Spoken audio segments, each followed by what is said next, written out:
everything that you do.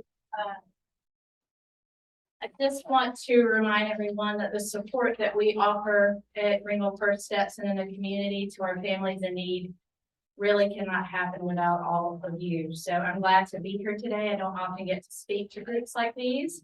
I usually am speaking to partners on a children and families direct level. I recognize some faces just by way of history. I have 10 minutes to talk, and that's very tough for me, so I'm going to do my best. Please stop me. I recognize some faces. I spent 18 and a half years at Compass of Carolina, so a few of your faces are familiar to me. And I just wanted to share that information because I don't get as much direct contact with you all anymore. So thank you to Jennifer for inviting me here today and letting me share information about a program very near and dear to my heart. I'm going to start by just explaining I am with Greenville First Steps. The Triple P program was a grant awarded to our organization back in 2018 by way of the Duke Endowment. So our funding stream comes through the Duke Endowment. It has been renewed because of COVID, so we have more time on this project. And that comes through our partners at the Children's Trust of South Carolina. So if you're not already familiar with the Children's Trust and the work that they do, it is all about ending maltreatment and abuse and neglect in the state of South Carolina with our youngest residents, our children. So the Positive Parenting Program, a little bit more information about that. I will get straight into a video. It's a 3-minute clip called Every Parent's Survival Guide, and it will explain to you Triple P in a nutshell better than I ever could. And then I'll have about 5 more minutes to explain a little bit deeper dive into our program here in Greenville.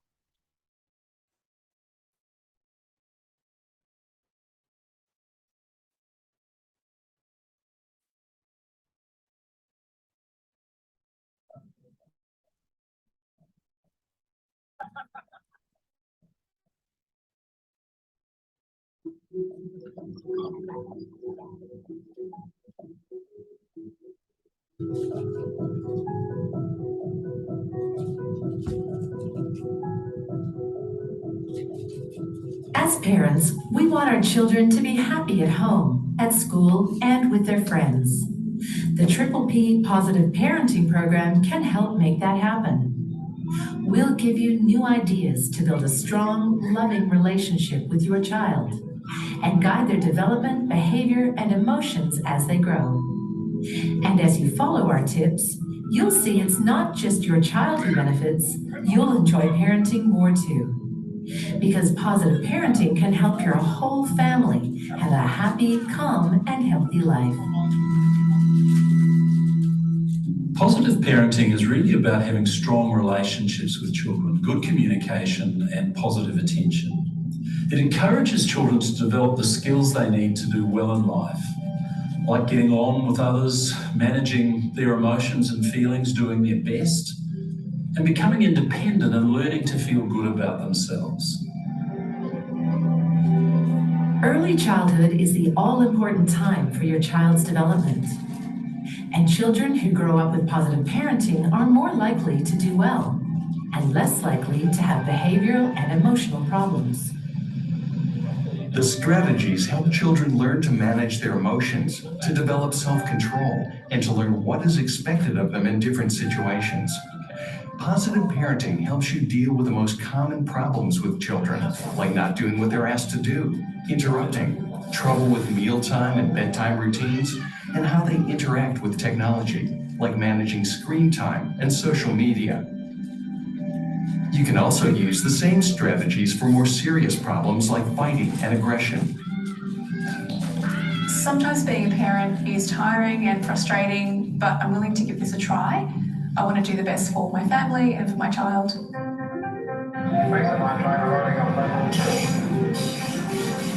Hi, Linda, it's Mom. Hi, Mom. I just want to check that you have packed everything. Yes, I double checked. Oh, that's great. I think the train is coming soon, so have a good day. Love you, Mom. I love you too. Bye. More than 40 years of ongoing research with thousands of families all around the world shows that these strategies really work. Well, each parent has their own journey. There's no single right way to be a parent, and ultimately it is up to each of us to decide our own values and approach to parenting. Our aim as a parent is to bring up the next generation in a loving and nurturing world and to create opportunities for them to grow into healthy, well-adjusted adults. Walking. What did you see? A duck.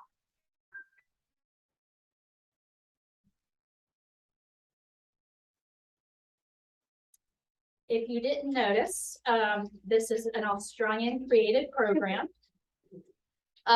Created out of the University of Queensland in Brisbane about 40 years ago. So it is an international program offering in over 40 countries. What is Triple P is listed up there. You're all very bright. I do not need to read to you, but it is an internationally recognized program working with many different cultures. And ultimately, this particular curriculum is for 0 to 12-year-old children. So it is completely free of charge in the Greenville community. And I'll talk about that a little bit more, but I don't want to forget to tell you, it is a 0 to 12 curriculum. Greenville First Steps does not offer the teen model, but this is for younger and school-aged children. Now the parenting program, positive parenting and offering parenting support is how I like to refer to it. When I refer to it as parenting classes, I met with a lot of, I don't want to say disgruntled parents, but those that feel they're being judged. There's still a lot of stigma behind parenting support and saying parenting classes.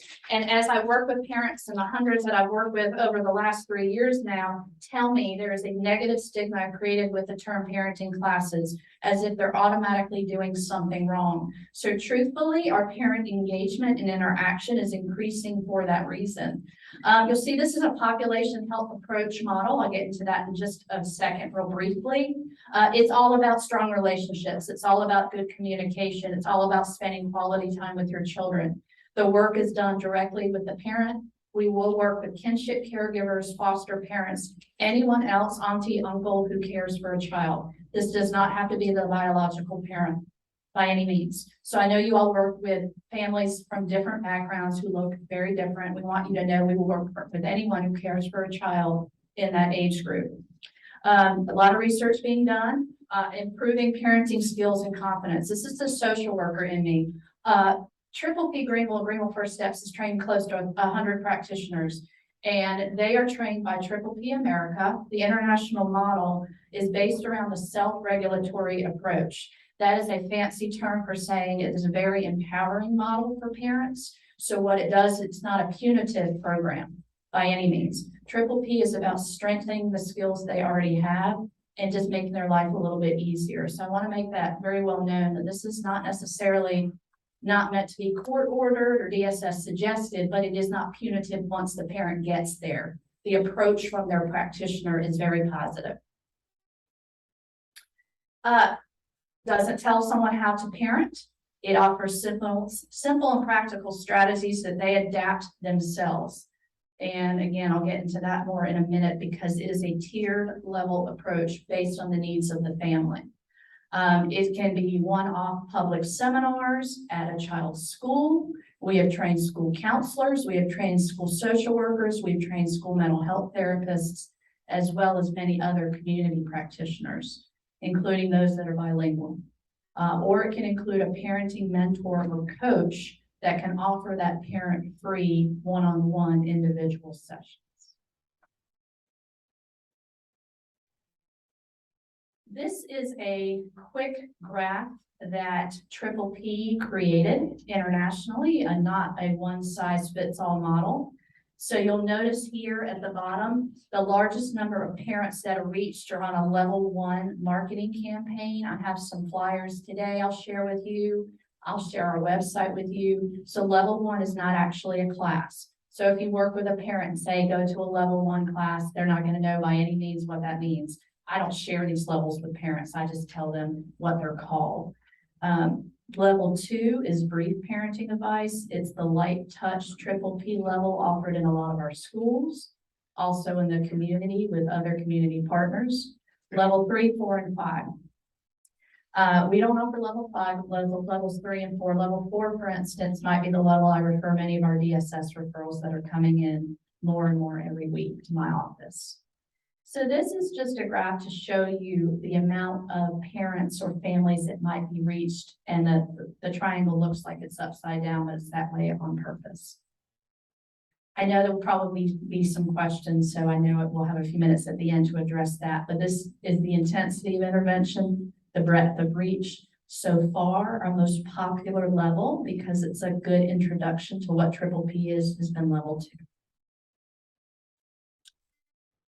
This will probably resonate the most with you. This is our community-wide approach our friends at the Children's Trust created. You know, it does literally take a village. I hear parenting isn't easy.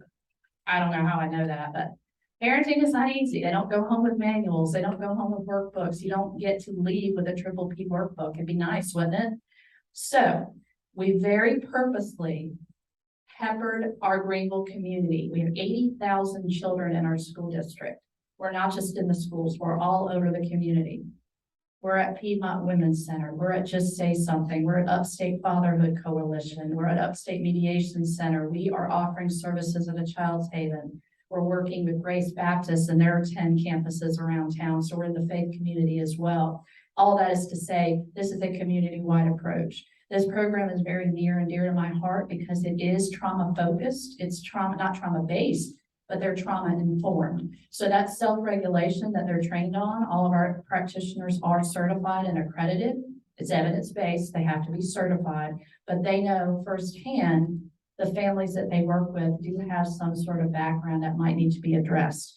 With that being said, you'll notice in the blue boxes, the information that is lowered hospital visits. Remember those maltreatment rates I talked about, lower workplace stress for caregivers and parents, lower cases to pediatric clinics, Ready to Learn. Greenville First Steps is actually a school readiness organization that almost always primarily works with 0 to 5-year-olds. But we took on Triple P and were awarded this grant because we wanted to reach those school-age families as well. So we're in the schools, child welfare, lowering cases and outcomes, juvenile justice, and so on. And of course, the home. They all intersect. We can't do one without the other. Obviously, you're all included in here in the court system, and you're involved in all these other places as well if you have children. And it is, again, tailored to each family and their needs. This is what I love the most. This isn't information I share with parents. Sometimes they want to hear this. Sometimes they just want to know that we're not there to judge. But this is essentially what we share with our partners and professionals in the community, how Triple P works, what it'll help you do. Ultimately, depending on the level, all levels actually help you raise happy, confident kids, manage misbehavior so everyone in the family enjoys life, set rules and routines, boundaries are talked about a lot, encourage positive behaviors, take care of yourself as a parent, and feel confident that you're doing the right thing and that it's not all a punitive approach when you are ordered to parenting services or support. And then the 5 principles that come with an evidence-based program. I went through this very quickly. I can share these very quick slides with Jennifer to send to you. This is all of my information. I did not want to take any more of Danielle's time up. I want to hear what she has to say as well. But the referral form link is digital. We welcome all these services are free. Again, focusing on the age group 0 to 12 with any family that you work with, whether they are ordered via the courts or you are suggesting they need parenting support just because they're having a hard time. Maybe it's a prevention method, excuse me. Greenville Parents website, we just launched an updated website. It is much more simplified and streamlined. It'll have the referral form on there, as well as the various levels that I listed. My information, you can contact me for any reason. If you have a family in need, you just want to know if we can help, as well as our organization's website. Again, that's a digital referral form that'll come directly to me.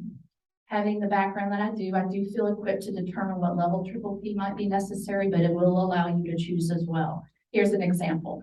If DSS sends referrals via referral form, which they have been using the most, and they go in and they say, I think this family just needs a level 2, but the allegations listed on there are pretty severe, that doesn't warrant Triple P that level for me. They're almost always referred to level 4 because the higher level intervention, and that is either 8 groups or 10 individual sessions. We do, you know, Danielle and I talked about this a little while ago, and I'll wrap this up, but it is helpful to have the referral form. it's helpful not to refer the parent directly to me because they're ultimately not always going to tell me the background. I might not know, for instance, that DSS is involved or was once involved, that there might have been allegations, that there's domestic violence in the home, that they're being investigated for some sort of child abuse perhaps, or there's substance abuse, for instance. In that case, the 3 level 2 classes are a great introduction. However, they need to start with level 4 and maybe backtrack, which they can do. You don't have to attend the free triple P services in any order. I will always say level 2 is great. You can go to those 3 seminars. The topics aren't listed here, but at the same time, they do need to start with a higher level intervention because of the possible way they were referred. So I'll open it up for just a few minutes for questions, if anybody has any. Again, I can send you this information, and I have some flyers on our interest meeting.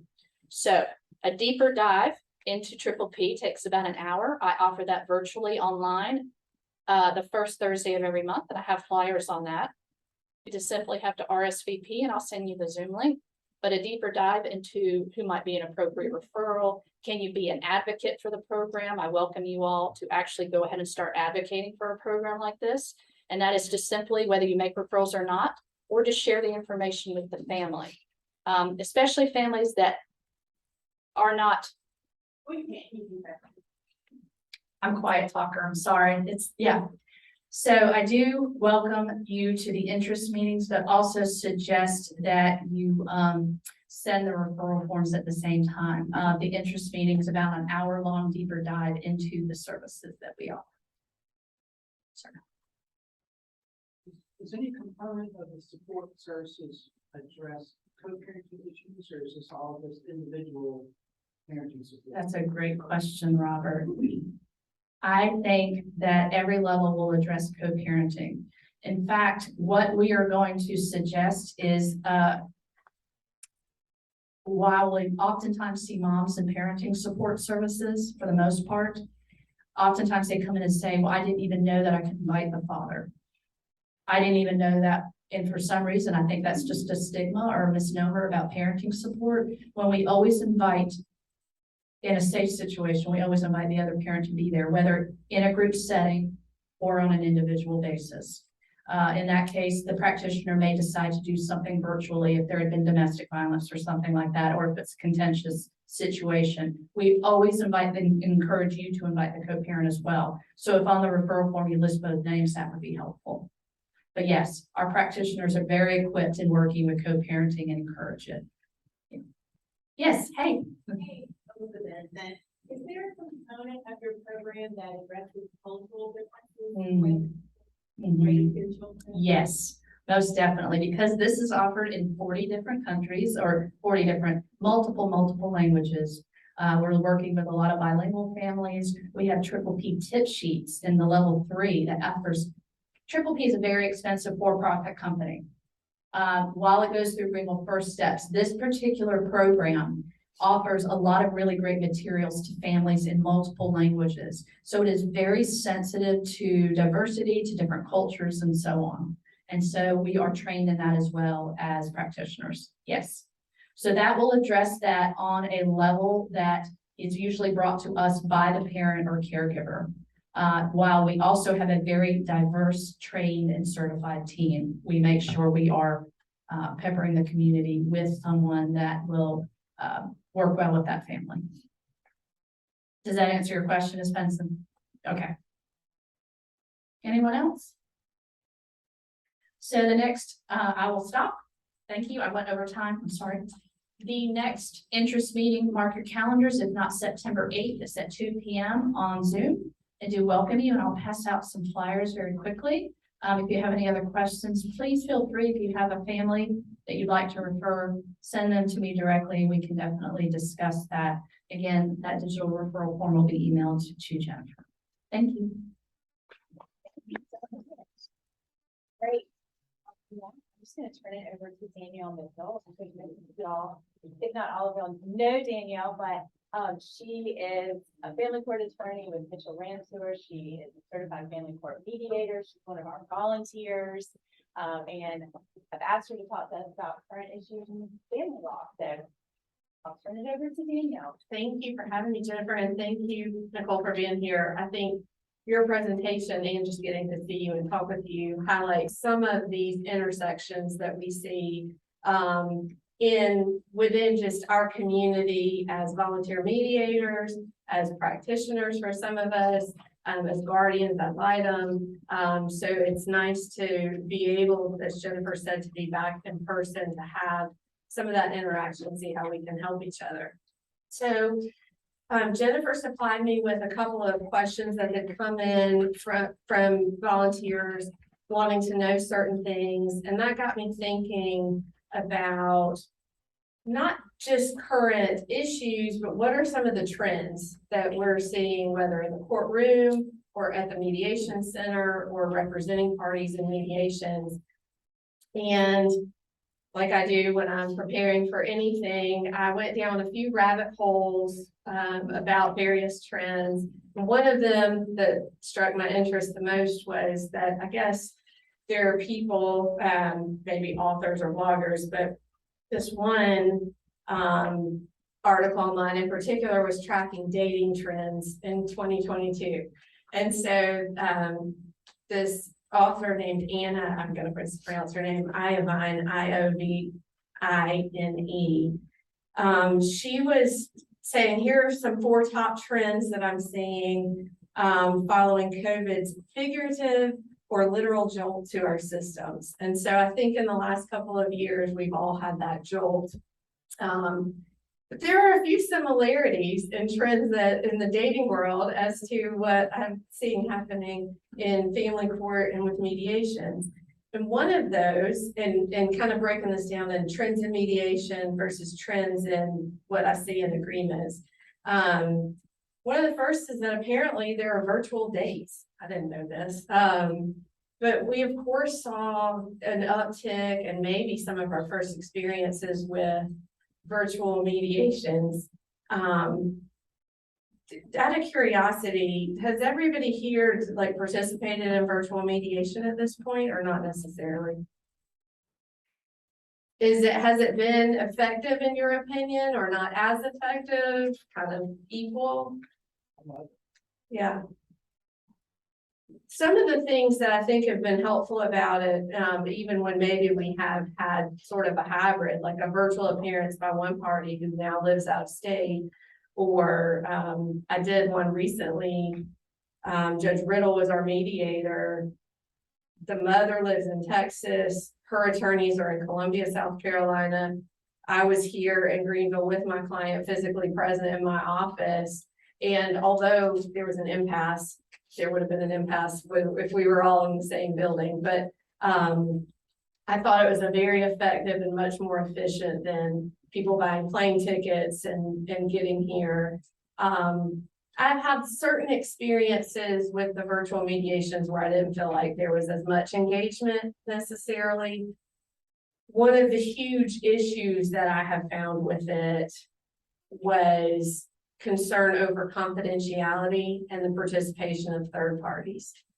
I was conducting a virtual mediation and, you know, I hear children, it sounded like they were scrambling into the room. I couldn't physically see them. But then I heard the wife's mother, well, make sure you tell her this, this, and this about him. And it concerned me because there was some back and forth. I didn't have that grandmother's signature to be bound by the rules of confidentiality. I think some of us in even the WebEx court hearings have seen some extraneous parties either popping into the room or maybe wanting to be heard by the judge. So it does have its limitations. And then one of the other things just on sort of the technology front that I have also experienced as a blessing and a curse, but I'm seeing a lot more, is we're all walking around with computers in our pockets and with smartphones.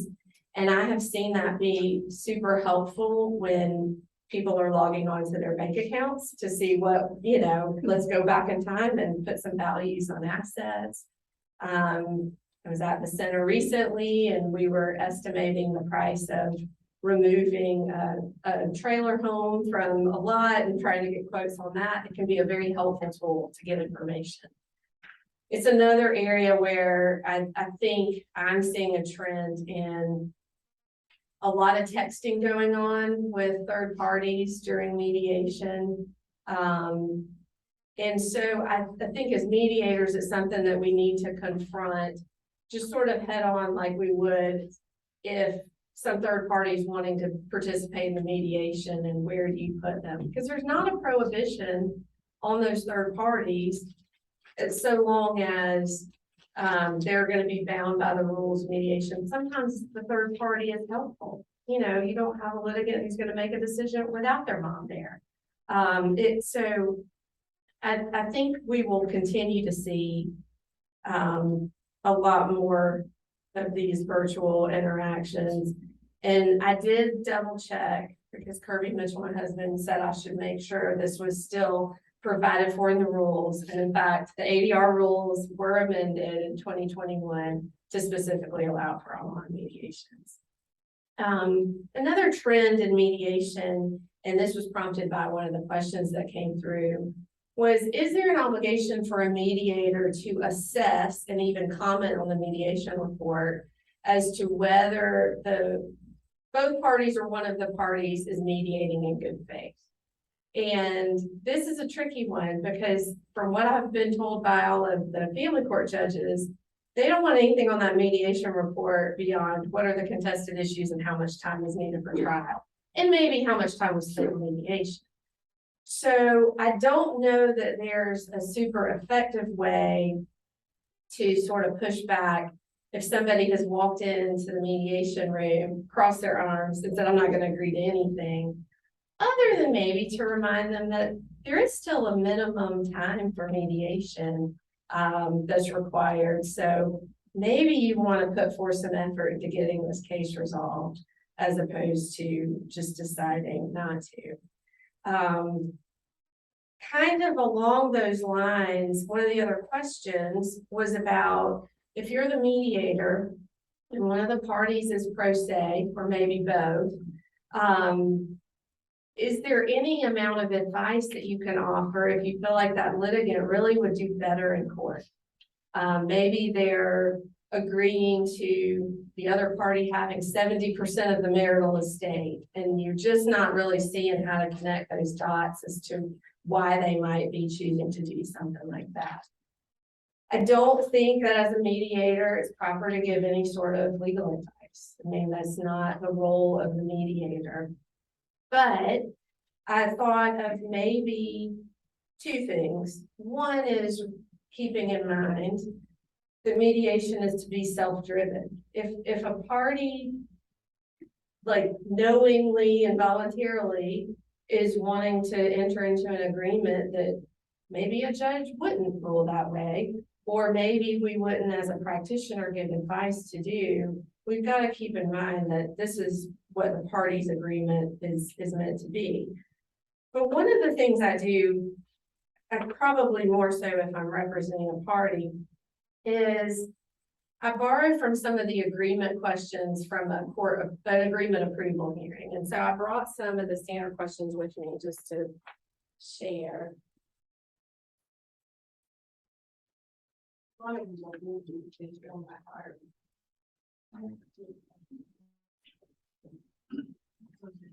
What? Thank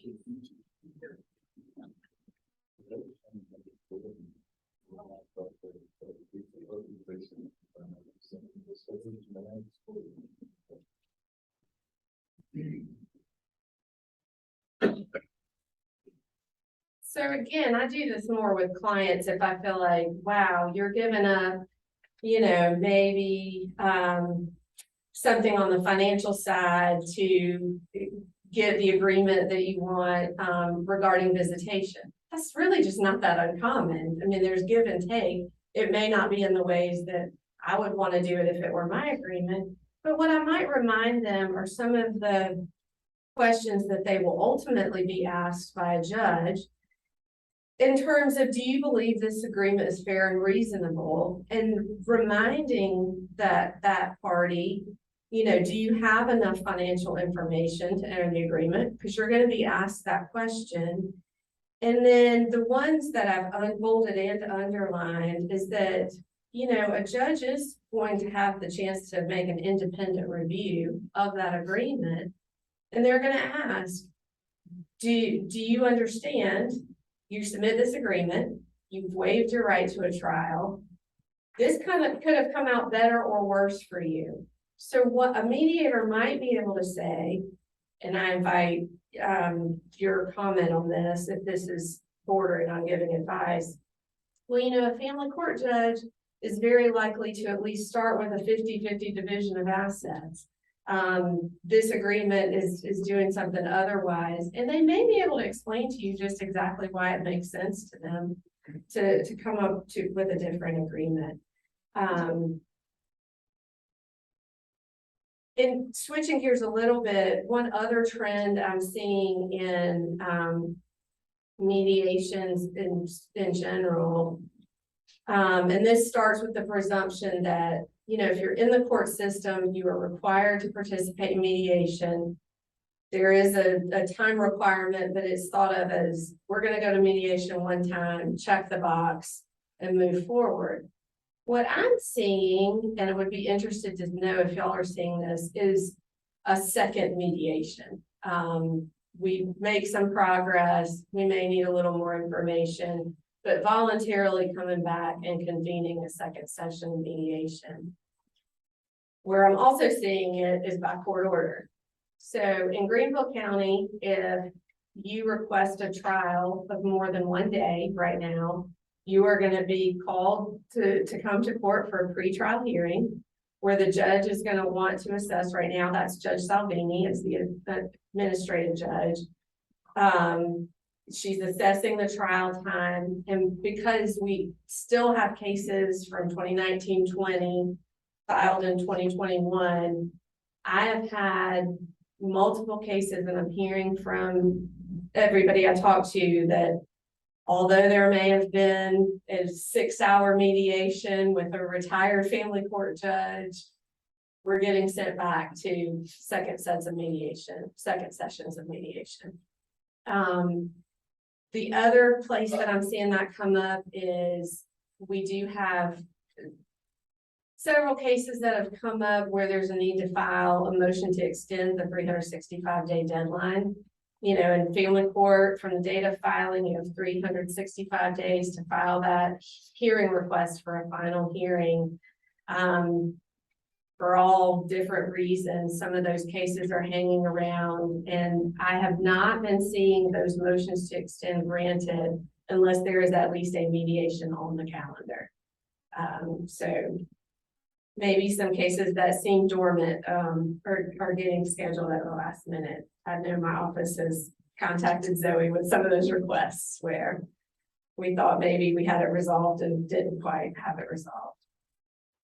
So kind of switching gears a little bit into what are some of the terms that I'm seeing trending in agreements. We were talking about I was talking about dating trends, and of course just dating preferences. And in this article, there was something about sober dating and sober curious dating, and it seemed like probably a good idea to me for some dates to be sober if they were going to lead anywhere. And then another trend in dating was with regard to kind of cutting to the chase. I think the way the author couched it was, we just sort of lost our patience for small talk. Let's get to, is this going to end up being a relationship, or do we just need to, not go beyond this first virtual date?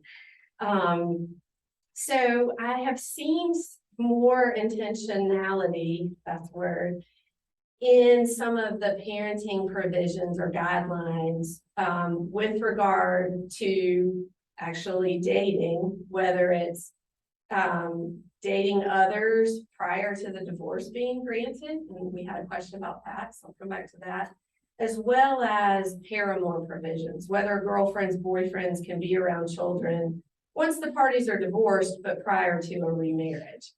So in terms of dating others, the question that came in was, can two parties agree in their MOU to date others prior to the divorce being granted? I think they can agree to do so. I mean, it's a contract that they're agreeing to do so. What I don't think it does is takes away, I don't think it truly takes away the ability for one of those people to renege on the agreement and file a divorce case on the grounds of adultery. And where I'm getting that is that we have some case law that talks about certain things you can contract out of, like you can waive your right to alimony. And the court will honor that agreement. But there are certain things that the public policy of the state won't enforce. So I would be careful if people just agree, sure, we can live our separate lives and date as though we were single. Because it's ultimately up to a judge whether to grant a divorce or not. I think it would be up to whether, I don't know that it would completely take away that other person's ability to sue you for a divorce on grounds of adultery. I don't think you could then be held in contempt of violating certain other provisions. And what I mean in terms of, I've seen just a lot of detail put into paramour provisions. I think because the trends in the way people live their lives now are just different. You know, I have clients who think about, well, I take a beach trip, we go with friends every year. There are going to be, you know, men and women we're not related to by blood or marriage in the same giant beach house. But if the Judge Brown's guidelines were adopted, that would potentially be a violation. Do we have to rent a separate beach house? Well, yeah, if you want to avoid that. And I've seen a lot of work put into, well, then how do we want to handle future relationships? Is there going to be a requirement that I, as the other parent, get to meet the significant other prior to introduction to the children? Some people have agreed to that. Some people have come up with what I think are rather arbitrary lengths of time, like you have to have dated the person for a minimum of 6 months before they can stay overnight with the kids. Well, I mean, I don't know what's magical about 6 months, but what I see the potential for there is, well, we really started dating a long time ago, just to get out from under that. But I have seen a lot more thought put into how are we going to address this. Another sort of trend area is just talking about what visitation schedules look like. I'm sure all of you are seeing what I'm seeing, which is I'm just seeing all different sorts of schedules. There's a lot less tying a schedule to an alternating weekend. And kind of on that note, I think some of that is the product of people putting in a lot of time into, let's pull out the calendar, let's see what our kids' activities are, let's work around that. I also see just a lot of fighting and jockeying for more time for the sake of having time. But whatever the motivation, I'm seeing a lot more parity in time. I think I'm seeing that even in court rulings. I had a few cases that had a temporary hearing back in 2020. We didn't get to trial until earlier this year, and multiple times, even though on paper the law still doesn't necessarily favor shared time, because the children had been sharing time with parents for the last 2 years, judges on a final basis were doing a shared time schedule. And I don't know if y'all are seeing something different, if judges are pulling back after a temporary hearing and a final. But I'm seeing a lot more shared time, I feel like. One of the other things that I'm seeing, and this is one of those where there's not necessarily a consensus among courtrooms, is whether Judge Brown's visitation, it's called standard visitation, is it the standard? I think some judges, one in particular, has asked me how I was going to prove that there should be anything less than Judge Brown's. So it's thought to be a minimum. amount of time by some judges.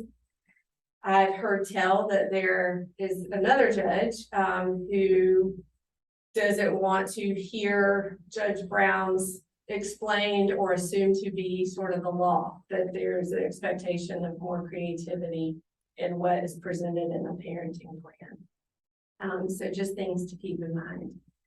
The other thing that has come up in the last couple of years, and I think it's probably going to be a trend, just maybe as things change, maybe not, is how to address holiday schedules when we've got some pretty significantly changing school schedules. On a more minor level, and I've only got a couple color copies of these, but I've got other black and white copies, and some of you already know these by heart.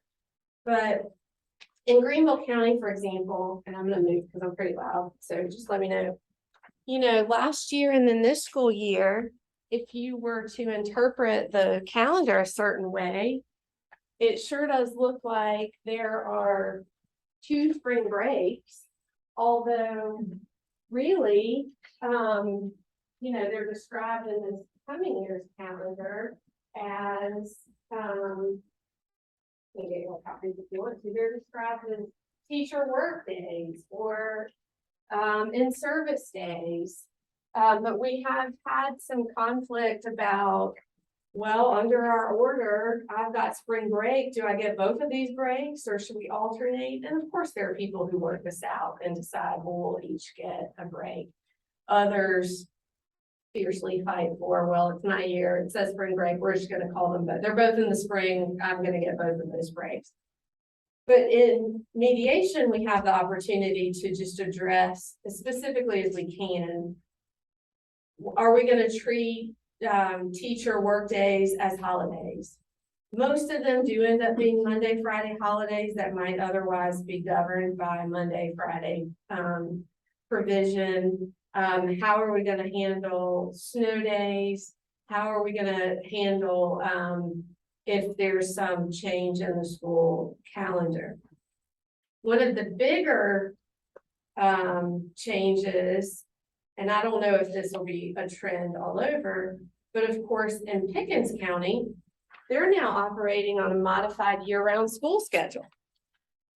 There's a break almost every month from school. These are also labeled various ways. But fortunately, we were in a mediation and had the opportunity to have it address all these different holidays that were coming up on the calendar. But the other thing that a modified year-round schedule does is it really changes the summer time. And so for people who were operating under the long schedule, or the longer summer, usually about 10 weeks, we were seeing them pretty heavily impacted with these kinds of changes.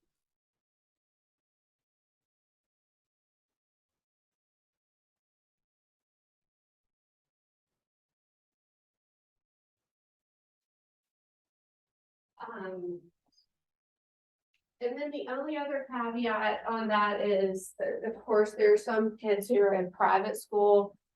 You know, Hampton Park here in Greenville, for example, they have a pretty robust summer. It's more like 12 weeks. So just in terms of coming up with schedules, if there's the opportunity to actually just pull out the school schedule that's going to be in place for that family, I would just encourage everybody to do that. And then if I still have time, there is one other category that also came up based on a question that was sent in, which is there any consensus on grandparent rights among the judges? As Nicole mentioned, families come in various shapes and sizes. I know that I think one of the trends that I've seen in my practice is I'm representing aunts, grandparents. I even have one right now where it's an adult sister, who has custody of a younger child. And so I think the trend is going to be, that we see a lot more of this. In terms of consensus, these cases are often so fact specific that at least that's what I think the Court of Appeals likes to hide behind, that under the specific facts of this case, here is how we've made this decision. And so I'm going to talk about a couple of cases, but I think it appears like the pendulum keeps swinging all over the place. I have a feeling that must have to do with something going on in the particular case, but it does make it a little harder to assess, you know, what are the rights going to be. So I wanted to just break down some of the presumptions and then ways that I have seen the appellate judges seem to get to their decisions on this. So the presumption is that a grandparent, a third party who may be coming in, we'll talk about psychological parent in a second, or just some other custodian, presumption is that the biological parents' rights as parents are going to be paramount and that it will serve the child's best interest to be with a biological parent. But that presumption can be overcome. And that's why we get different results. So it's not going to be enough for mom who's been out of the picture for several years to just show up and say, but I'm mom, so I win. That's not going to necessarily be the case. And we see it come up in different forms and fashions. So one of the first cases I want to call your attention to, and I didn't bring copies, but I'm happy to help anybody find them or get copies of them, is, I'm going to mispronounce it, but Alukonis versus Smith. It's Alukonis versus Smith. This is a 2020 case from the Court of Appeals in South Carolina, where interestingly, you had a biological father versus a maternal grandfather. The mother passed away in a car accident. Mother and her father had lived together in Florida. Father was still here in South Carolina.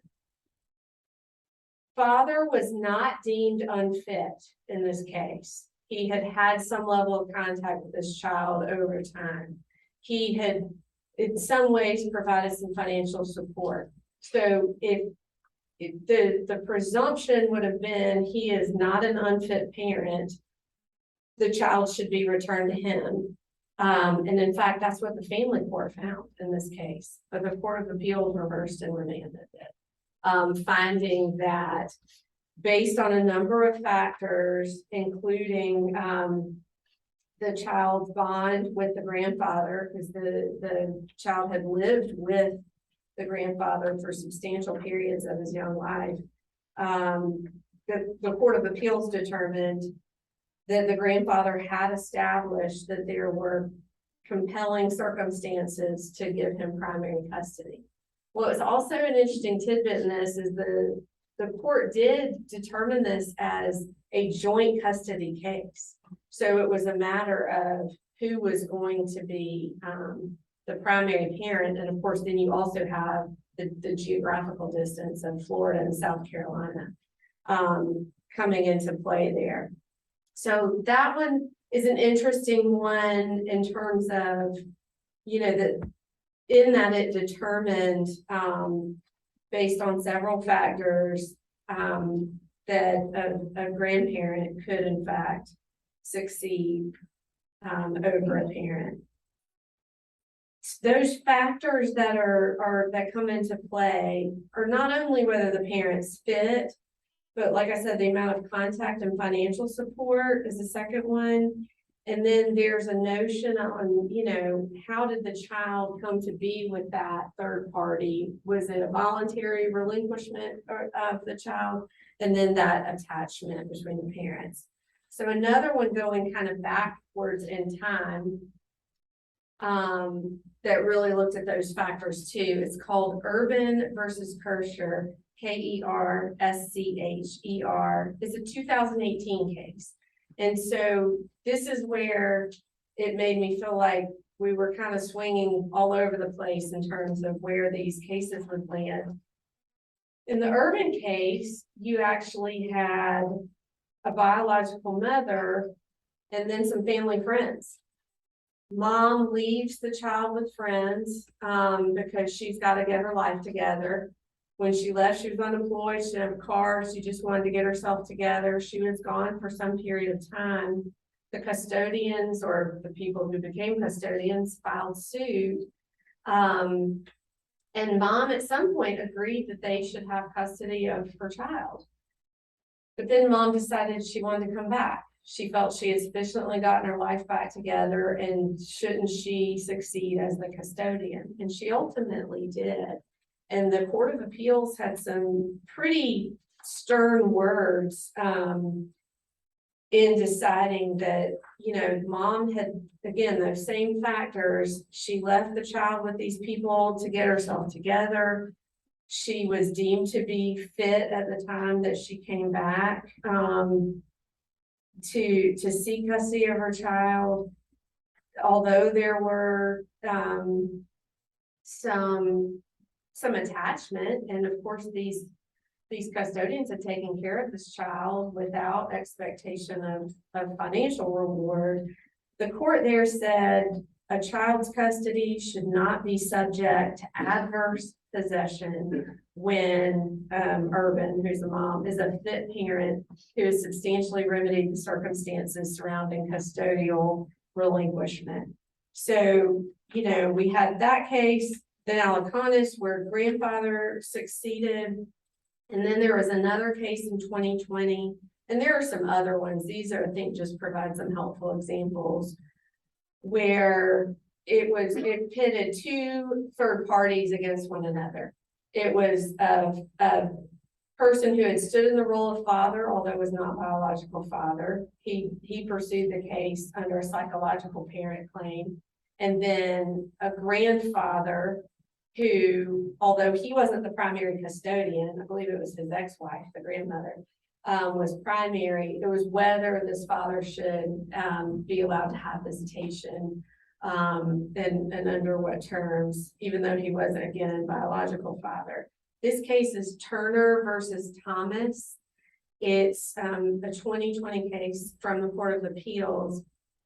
What it does a really helpful job of doing, if you're interested, is setting forth the factors needed for the court to find a psychological parent, a de facto custodian, what that is, because a de facto custodian is something that comes from our statutes and requires certain lengths of time of taking care of a child to meet that burden.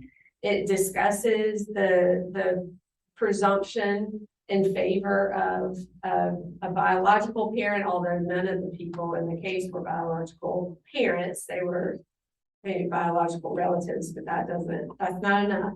And it just sets forth all of the different factors that are so helpful in making those determinations. I think these are going to make for some very interesting mediations.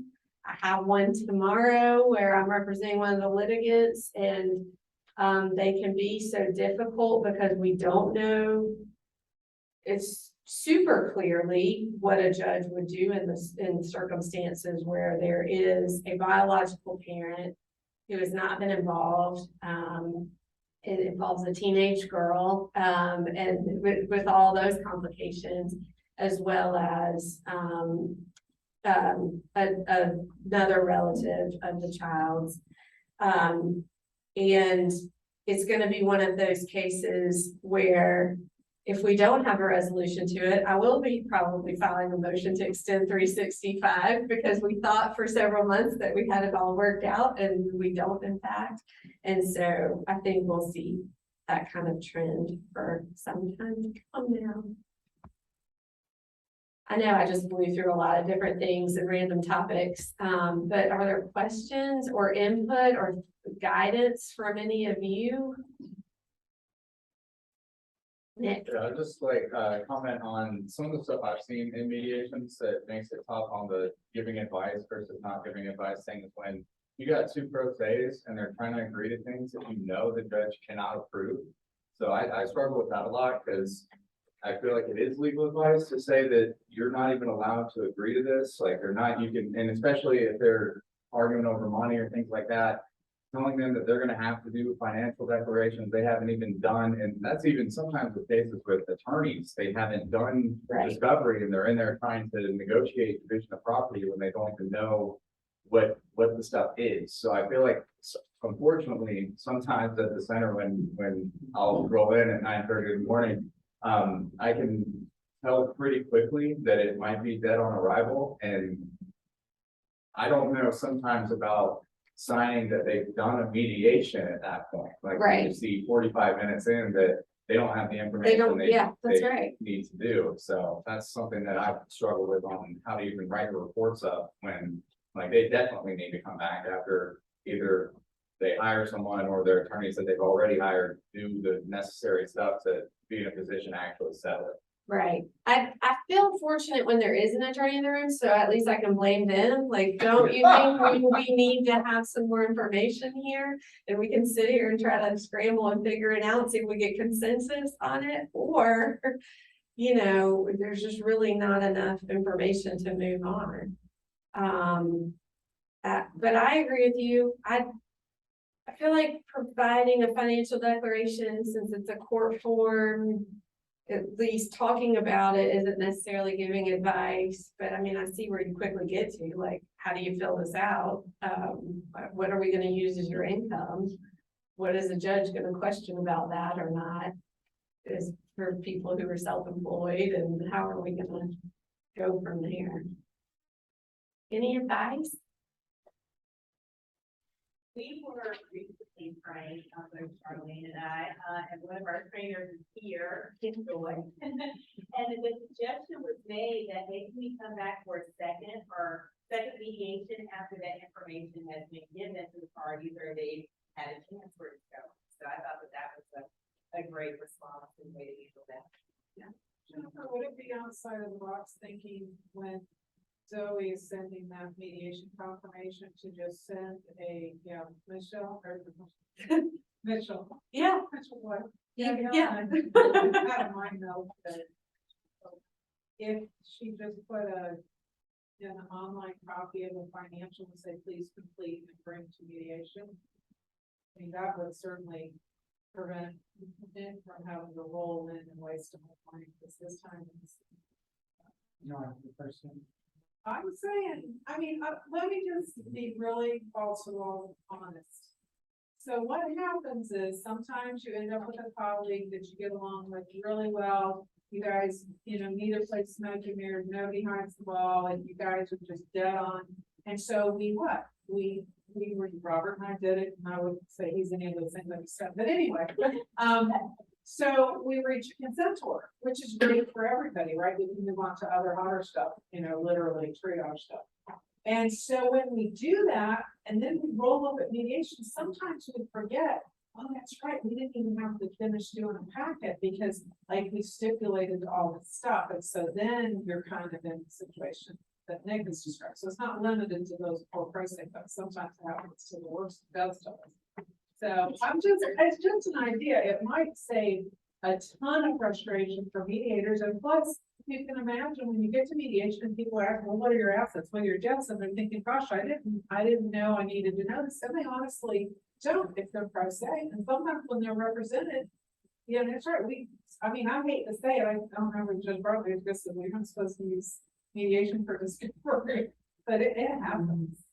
Yeah, we were actually just talking about what criteria we need to enforce as far as documentation prior to mediation. And that came up, and I mean, in the past, what we've done is to say, please send us any documents that you'd like the mediator to look over prior, but But would it be that if they didn't provide a financial, that they'd be precluded from being served? But most people offsets the trap and then they divorce. So one of these people is probably an engineer, one of these people is probably the person who paid all the bills. So maybe one of them's gonna show up with enough information to at least help out a mediator who is volunteering their time and trying to be of service, and instead they're like, well, Yeah, I like that. There's been a lot of times where people will be like, hey, the one party will say, I don't believe that that's what their income is. Right. So I'm sitting in the waiting area, like, okay, he's gonna pull his pay stubs and then he's gonna email them to Zoe. Yeah, so that we can print those, so that I can then take it to the other side and spend 45 minutes of the 3-hour block. Like, Yeah. here's what he's, and then it turns out, well, that's not his only job. And so, I'm like, okay, well, what do you want me to do? Like, I'm Yeah. here for free right now, trying to help you guys, and you guys aren't prepared to get to where we're trying to go here. Right. It's frustrating. Any other thoughts on like, can you nudge them along? Like, yeah, this isn't gonna fly in court. You know, whatever they're talking about doing or not doing. well, something you talked about quite a bit ago, Danielle, is where people are wanting to have an agreement, we can date other people or you can't interfere, whatever. And here's what maybe I'm just old and conservative, but what I've always said is that is void as against public policy in South Carolina. And the judges are not going to approve an agreement, the judges are likely not to approve an agreement that condones something that's basically against the law. Because, you're gonna tell me wrong,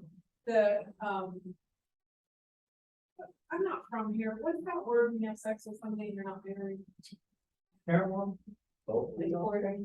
Fornication. Yeah, fornicating is, thank you very much.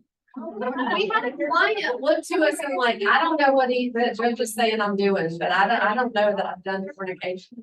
I just never wanted to insult the judge, but you never know who you're gonna get, you could have Judge Robertson, and then have the, I mean, you just don't know, so I just prepare, I want to explain myself to the judge, why I'm handing them something which I think is insulting on his face, so I just say flat out, that the court can't approve that. Or like yesterday, I was in court and Norman and I did a case where we waived my client's child support because he's giving her the equity in the house. And Judge Ballinger called us back in the back and she's like, y'all, this lady may end up defaulting on the house. I mean, y'all may end up coming back, you know that, right? And I think she just needed a break because it was really trouble here. But anyway, Well, and that brings up, because there's now a case that says you can't do lump sum child support, so something like that wouldn't be permissible. What I had been seeing though was language that said we can date each other, live our lives, and we are each waiving the ability to seek an adultery divorce. And I don't think that's in the control of the parties, whether a divorce is granted or not. I think by operation of law, I don't think I can believe that. Isn't adultery a crime technically? It still is, yes. So how are you allowed to contract to do crime? Yeah. Nobody prosecutes it. Well, and part of the agreement thing too, like if they're trying to agree to something that I know as on the other side of the table as an attorney is not gonna be allowed.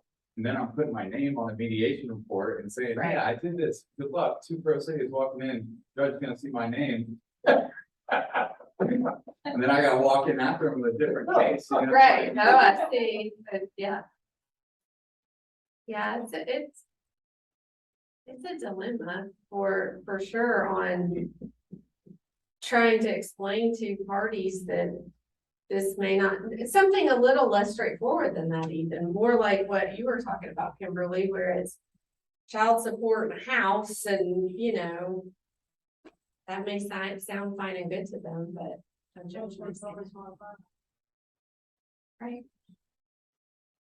On a good note, I heard Richmond, Okay. that recent law came out from Judge Turner, not letting the granddad adopt along with the, Explain that. I think it was. Yeah. I've had 2 cases that have used that case law. And one of them was just approved yesterday by Judge Ballinger, where I had grandmom adopt her granddaughter. So through the hearing, I said, now you realize it's been kind of weird because you and your daughter are now both moms to this child. Right. And y'all are joint custody, all this.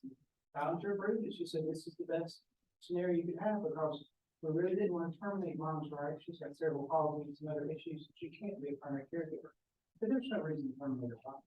And I was on the other one, and then tell her the other will be technological case she resolved 2 weeks ago. So it's, I mean, okay. So this lady, this lady wanted to be divorced, and my guy is a great guy, really single. But, anyway, she desperately wanted to be divorced from him, mostly because she had gotten pregnant by another great guy. And she wanted to be divorced so bad, and, she got an attorney, thank God, at the last minute, who I had to kind of school on presumption of legitimacy, blah, blah, blah. And I'm like, look, if I were you, it's only Thursday, call Robert Clark, and I bet you he'll show up Monday and he'll just do this. So the woman had paid $1,600 for an in utero DNA test to prove that The new great guy. was the dad, yeah. And, we went in front of, I think it might have been Judge Salvini, it was somebody young and super smart, you know. And we just, well, mostly sold it, and she said, yeah, I don't see any problem with that, so she. And accepted sold it, like backing up a little bit, because there would need to be, And if the baby's not born. that's right. It is so crazy. I mean, I think, I've never heard of that. Well, and then I have one pending now that another judge was not willing, because there was a second child, paternity is in dispute.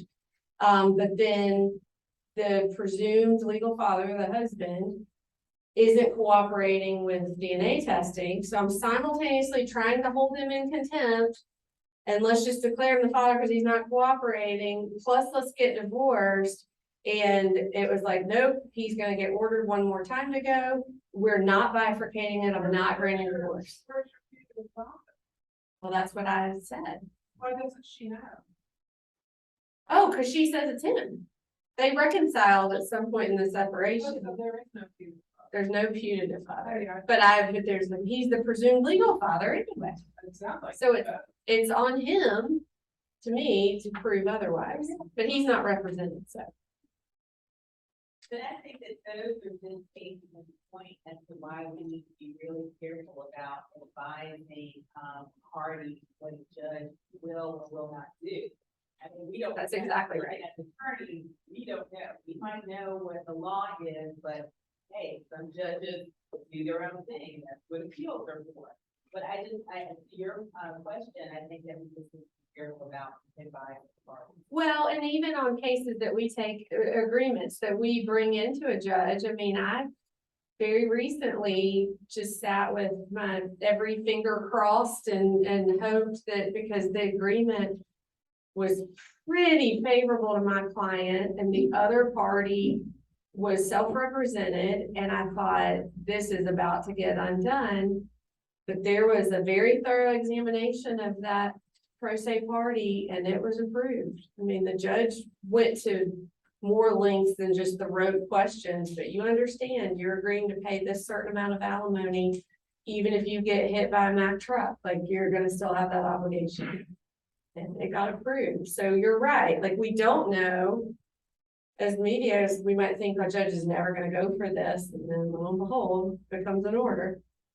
Did you have a question, Nicole, or a comment? Now I have two. I need to be schooled. What is a psychological parent and what is a punitive father? Okay, so a putative father is who is thought to be the father, the man who gets named and sometimes called into court to say, we need to figure out if you're the father. Okay. And then a presumed father would be if you're married, like I'm married, I get pregnant. Kirby Mitchell is gonna be the presumed legal father of that child, but I may have some secrets, that then get contested. And so, yeah, like I'm surprised you're able to get a divorce. Oh, we were. Yeah. tickled. Yeah. Right. Not only that, but the punitive father showed up and he admitted, that he was a father and we wanted to be picked up. So Yeah. we solved it all the way around. And That's right. corroborated the adultery charge. Not shocking. Well, yeah, you don't even need a PI then. And then a psychological parent is somebody who has, and you have to meet these factors to be found to be a psychological parent. But somebody who has they look at, have you lived in the same household with the child? Have you contributed to the support of the child? Has the biological parent fostered the relationship? You know, if it was a step parent, that's pretty simple to get to. But psychological parent has also been found with other involved parties. Like kinship or. Or others. And so usually when I have a case like that, I'm alleging anyone I think I can meet my burden on in multiple, just to try to get there when you're the third party custodian, because it's just harder. Yeah. Alloconus is a great case. If you want to know about those types of things, And isn't it true that the father, after the appeal, the father in Alloconus, I think, passed away? So I think both biological parents are now deceased. And so, because I think there had been a potential petition for writ to the Supreme Court, but then I think that's what happened, so he passed away too. I'll do some follow-up and send those case links to everybody, just so you have that, if you're interested in reading over them. I want to be respectful of your time. We went over a little bit, but this was so good, Danielle. I think you answered all the questions we had, so thank you. All right, be on the lookout for our next lunch and learn, hopefully in October.